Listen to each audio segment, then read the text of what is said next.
kind of got up and followed them out. And they were very dejected. And I said to them, to Smokey, who was the last one in line, they walked out, and he was the last one, and I said, Jackie Wilson's manager didn't like you, but I did.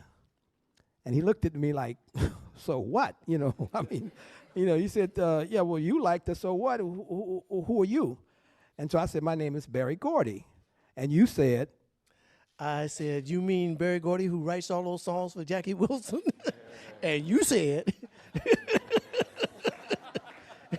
I know. And then my lip dropped to the floor. I couldn't believe it because I saw him sitting there, and he looked like he was probably about 18 or so sitting there, and I thought he was waiting to audition for Jackie Wilson's managers after we got done. And so he came out, and whenever I buy music, and Jackie Wilson, as a kid growing up, for me, was my #1 singing idol. I mean, I would have walked 10 miles to see Jackie Wilson sing because Jackie Wilson was the man when I was growing up. And so I had all of Jackie Wilson's records. And whenever I buy music, right today, I want to know who wrote the music, who created this music that these people are playing or singing.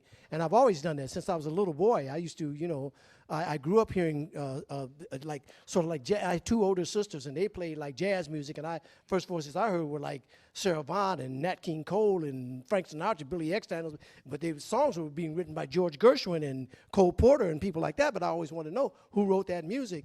And I was always like that. So I had all Jackie Wilson's records, and his name was on all the records.